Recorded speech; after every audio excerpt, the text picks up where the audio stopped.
बिस्मिल्लाहिर्रहमानिर्रहीम। अस्सलाम वालेकुम नाज़रीन, आज के प्रोग्राम में आपको खुशामदीद कहते हैं। मैं आपके साथ हूँ Sumera Mirza. Issue of the day में हम बात करेंगे, आप सब जानते हैं प्राइम मिनिस्टर इमरान खान ने खुली बात की है, ना सिर्फ खुली बात की है, खुली वार्निंग भी दी है। और एक वार्निंग नहीं, दो नहीं, 3 वार्निंग दी है, जिसमें उन्होंने सबको लपेटा है। नेशनली इंटरनेशनली सब इश्यूज के ऊपर उन्होंने बात की।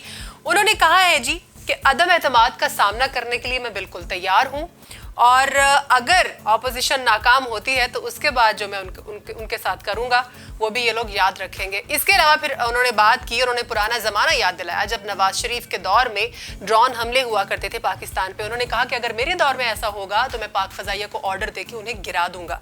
इसके अलावा उन्होंने बात की कि यूरोपीय यूनियन जो है वो अगर रशिया के हमले की मजम्मत कर सकती है तो वो कश्मीर पर जो इतने सालों से जुल्म हो रहा है उस पर वो इंडिया को क्यों खत नहीं लिखती या इंडिया के खिलाफ बात क्यों नहीं करती। इन तमाम मामलात के ऊपर बात करेंगे। हमारे साथ मौजूद हैं स्टूडियोज में हमेशा की तरह सीनियर एनालिस्ट इकबाल शाही साहब। शाही साहब कैसे हैं आप? ठीक है, बहुत शुक्रिया सर। अब तो बड़ी खुल के बात की है इमरान खान साहब ने, और ऑपोजिशन जो दंदनाती फिर रही है उसको भी वार्निंग दी। मुझे सुमेरा वो ज़माना भुट्टो साहब का ज़माना याद आ गया जब जुल्फ़िकार भुट्टो साहब ने इब्तिदा की थी और असगर खान साहब को आलू खान कहा। तो ये पंजाब में जो कल्चर है ना, यहाँ बड़कबाजी जो है ना वो पसंद करते हैं। एग्जैक्टली। और उसी को बहादुर और दलेर गालिब समझते हैं। ये इमरान खान साहब को आहिस्ता आहिस्ता बात समझ आ रही है। आप देख रहे हैं कि ये इससे पहले जब आज उस पर तनकीद भी हो रही है कि कम कम वज़ीर-ए-आज़म पाकिस्तान को ये थ्रेट और ये लैंग्वेज भी नहीं यूज़ करनी चाहिए थी। बात दुरुस्त है, सिविलाइज माशरों में तो ऐसा नहीं होना चाहिए, लेकिन other do as the Roman do. जब उसको लौंडे लपाड़े, इंडियन एजेंट, अपना यहूदी एजेंट और मरज़ई एजेंट कहा गया और मौलाना फजल रहमान को जब उन्होंने फजलू कहा तो जाहिर है एक हमें भी दुख हुआ। लेकिन ये जब स्टडी की कि इससे पहले सबसे ज़्यादा आपको पता है पाकिस्तान एक मजहबी भी मुल्क है, इस्लामी मुल्क तो है, लेकिन मजहबी एलिमेंट नाकाबिल बर्दाश्त है। किसी को यहूदी एजेंट कहना या मर्दी एजेंट कहना उसकी तो मौत के लिए आवाज़ देनी है। तो अगर आप किसी को इससे बड़ी कोई गाली है नहीं और तौहीन है नहीं, तो फिर उन्होंने जब फजलू कहा और उसने कहा जी एक आदमी, फिर उसके मुकाबले में तो ये कुछ भी नहीं, उसके मुकाबले में कुछ नहीं। तो जो शहबाज शरीफ साहब को है वो आम जलसों में होता है। शहबाज शरीफ जो नवाज शरीफ के मतलब कहा वो घोड़ा उन्होंने कहा, नहीं बाहर वो जिस तरह को मेलों में जलसा हो रहा होता है, कोई मेला था। और क्योंकि आप देखें कैसा काउंटर हुआ कि जैसे ही पीपल पार्टी ने लॉन्ग मार्च अनाउंस किया कराची से, तो इधर से शाह महमूद कुरैशी और अली ज़ादी ने सिंध हकूक़ के लिए वहाँ लॉन्ग मार्च किया, उसको काउंटर करने के लिए। वो जैसे भी था उसका मुकाबला बिलावल से तो नहीं था सिंध में जो उनकी थी, लेकिन जब पंजाब में एंटर हुए तो मुझे central executive committee people party का टेलीफोन आया। उसने कहा इकबाल शाह साहब मेरे प्रोग्राम में आते रहते हैं।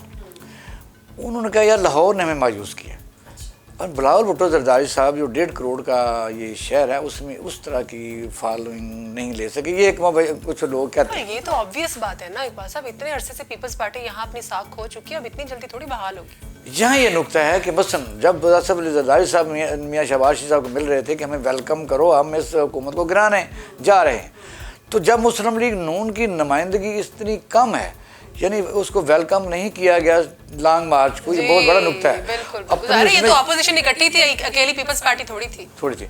इसको वेलकम करना चाहिए था, अपनी उसमें एंट्री शो करनी चाहिए थी। पता चलता कि एक मेजर एक किस्म का यहाँ यानी एक प्रोटेस्ट हुआ है। आपको क्या लगता है नदीम अफजल चंद को अगर भगौड़ा कहा जाए तो, या यू टर्न जैसे इनको सियासी लोटे भी कहा जाता है, वैसे लफ्ज़ तो बहुत ऑकवर्ड है। देखिए आप इलेक्शन नहीं जीतते हैं, फिर भी आपको कोई ना कोई अच्छा ओहदा दे दिया जाता है, फिर भी आप पार्टी से बगावत करके फिर आप अपनी पुरानी पार्टी में चले जाते हैं, तो ये ज्यादती नहीं है वैसे नदीम साहब की तरफ से? देखिए सुमेरा, यही असल मैं समझता इसके लिए तो कानून साजी होनी चाहिए, सुप्रीम कोर्ट को सुओ मोटो लेना चाहिए, उन लोगों को डिस्क्वालीफाई करना चाहिए फॉर एवर।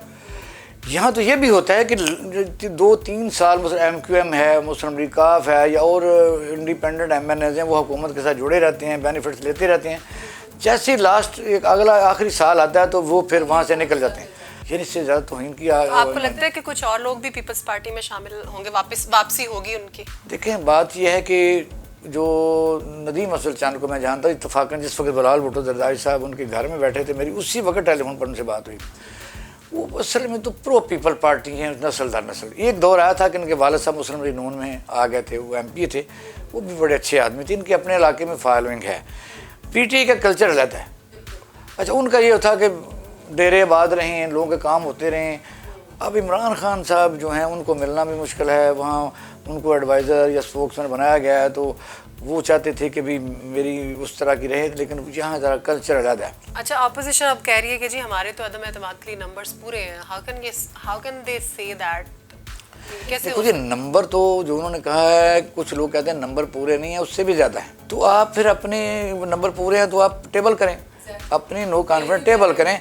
तो जो है आज पता इसलिए चल जाएगा कि मेरा तो उसमें भी 100% यकीन है कि जिस तरह मोहन सराय ने कहा कि हम बिल्कुल वादों के पक्के हैं, इस तरह कल ही आगे देखना, आज जो फैसला होगा ना इसका जहांगीर तरीन का, अगर तो उसने अपोजिशन को थोड़ा सा सपोर्ट किया तो जहांगीर तरीन इस दुनिया का, पाकिस्तान का सबसे नेक तरीन इंसान है, वरना कल फिर ATM है। एग्जैक्टली। ये जो बिलावल साहब है, आप इस्लामाबाद की तरफ जा रहे हैं, यहाँ पर हमें उतनी पावर नजर नहीं आ रही जितनी की आनी चाहिए थी। वहाँ जाके क्या करेंगे? कुछ नजर आ रहा है? कोई प्रेशर डेवलप कर ये सकेंगे? मुझे एक शक है। एक शक ये है कि क्योंकि कुछ जो नज़र आता है वो होता नहीं, जो हो रहा होता है वो नज़र नहीं आता। इसमें मुझे ये लग रहा है कि जो बार बार मुलाकातें फजलुर रहमान की हो रही हैं, ये अचानक कहीं वहाँ बैठ ना जाएं और फिर मौलाना फजलुर रहमान वहाँ से स्टूडेंट के मदरसे के बच्चे लेके वहाँ बैठ ना जाए, ये बस मुझे शक है। अच्छा, और तो ये मुझे लग रहा है अगर ऐसा भी हो जाता है तो प्रेशर डेवलप हो सकेगा गवर्नमेंट पे? प्रेशर डेवलप होगा, सिर्फ यह है कि मुल्क की तरक्की और आवाम की जो है, क्योंकि जब लॉन्ग मार्च ये स्टार्ट किया इन्होंने तो 10 रुपए प्राइसेस कम हो गई पेट्रोल की भी और बिजली के भी निर्खों में। हाँ। तो वो उसका भी क्रेडिट अपने चलो सर ले हम रहे दे हैं। देते हैं। मैं कहता हूँ फिलहाल भुट्टो जरदारी साहब को शाबाश है कि उन्होंने बहरहाल एक लॉन्ग मार्च किया, प्रेशर गवर्नमेंट पर आया, उन्होंने सोचा, तो इसका अगर क्रेडिट वो लेते हैं तो मैं समझता हूँ कोई हर्ज नहीं है। ठीक है सर, बिल्कुल सही है। इसका मतलब है कि अगर सारी जो पार्टियां हैं अगर अपने अपने सूबों में रह के या अपनी अपनी जो उनकी जिम्मेदारी है वो पूरी करती रहें तो आवाम का भला कम से कम होना शुरू हो जाएगा। बहुत शुक्रिया इकबाल शाह साहब डिस्कशन के लिए। इस टॉपिक को आगे बढ़ाएंगे, हम देखेंगे जैसे जैसे कि अपोजिशन मूव कर रही है इस्लामाबाद की तरफ, क्या रंग लेके आती हैं उनकी काविशें और क्या PTI के ऊपर प्रेशर डेवलप कर सकते हैं, और उसके ऑपोजिट जिस तरह से PTI अब सियासी जलसे करने में लगी हुई है, क्या ये उसका तोड़ है या नहीं है, इसके ऊपर डिस्कशन करेंगे। आज के लिए इतना ही। सुमेरा मिर्जा को और इकबाल शाह साहब को इजाज़त दीजिए, अपना ख्याल रखिएगा। अल्लाह हाफ़िज़।